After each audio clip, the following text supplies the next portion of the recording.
বিসিবির দীর্ঘমেয়াদী পরিকল্পনা না থাকায় সংকটে পড়ছে দেশের ক্রিকেট, এমনটাই মনে করেন সাবেক বোর্ড পরিচালক খন্দকার জামিল। পাইপলাইনে প্লেয়ার না থাকার কারণেই ঘুরে ফিরে সেই সৌম্য লিটনকে খেলাতে হচ্ছে। বিশ্বকাপে নেপাল ও আয়ারল্যান্ডের মতো দলের সাথে যেন না হারে টাইগাররা, সেটাই প্রত্যাশা তার।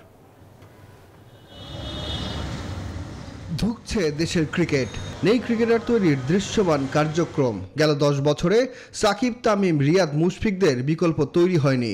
লিটন, সৌম্যরাও ক্রমাগত হতাশ করেছেন। বিশ্বকাপে টাইগাররা লিখে যাচ্ছেন ব্যর্থতার কাব্য। কিন্তু কেন এমন হচ্ছে? কেন নতুন ক্রিকেটার তৈরি হচ্ছে না? এর দায়ী বা কে নিবে? এসব প্রশ্নের উত্তর পাওয়া কঠিন। তবে বিসিবির সাবেক পরিচালক খন্দকার জামিল বলছেন, বিসিবির খামখেয়ালিপনার কারণেই দিনে দিনে পিছিয়ে পড়ছে দেশের ক্রিকেট। কিভাবে আমরা ওয়ার্ল্ড কাপে পার্টিসিপেট করব, কিভাবে সেই ছকটা সাজাবো, পরিকল্পনাগুলো কি হবে, ক্যালেন্ডারটা কিভাবে অ্যাডজাস্ট করব, সেই পরিকল্পনাকে সামনে রেখে কোনো কিছুই আমাদের নলেজে নাই। আমরা শুধু ক্রিকেট খেলে যাচ্ছি। এক বিপিএল আর ডিপিএল ছাড়া কোথাও খেলার সুযোগ পাচ্ছে না ক্রিকেটাররা। স্থানীয় পর্যায়ে সব লিগ বন্ধ। টি-20 ক্রিকেটেও বেহাল অবস্থা। কিন্তু কেন?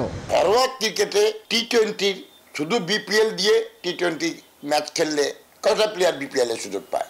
আঞ্চলিকভাবেও আপনার এইসব টুর্নামেন্ট আয়োজন করতে হবে। এখন তো আঞ্চলিক ক্রিকেট অ্যাসোসিয়েশন আছে, আমি যতটুকু জানি আঞ্চলিক ক্রিকেট অ্যাসোসিয়েশন গঠন করা হয়েছে।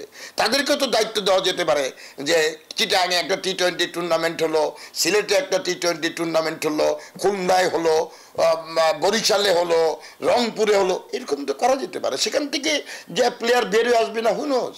ওয়ানডে বিশ্বকাপে নেদারল্যান্ডসের সাথে হারের পর আর ঘুরে দাঁড়াতে পারেনি বাংলাদেশ। এবারও গ্রুপ পর্বে টাইগারদের মুখোমুখি হতে হবে নেপাল, নেদারল্যান্ডসের মতো দলের সাথে।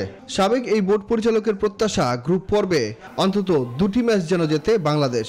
বাংলাদেশের একজন দর্শক হিসাবে, আমি সমর্থক হিসাবে আমি মনে করি বাংলাদেশের যে টিম, হ্যাঁ খারাপ পারফরমেন্সের মধ্যে দিয়ে আছে, অনেকেরই ফর্ম ভালো নাই, বাট তারপরেও আমি মনে করি তারা নেদারল্যান্ড, নেপাল এই দুইটা দলকে হারাতে সক্ষম। পাইপলাইনে ভালো ক্রিকেটার না থাকায় নির্বাচকরা হিমশিম খাচ্ছেন ভালো দল গড়তে, এমনটাই বলছেন খন্দকার জামিল। সুখন সরকার, নিউজ 24, ঢাকা।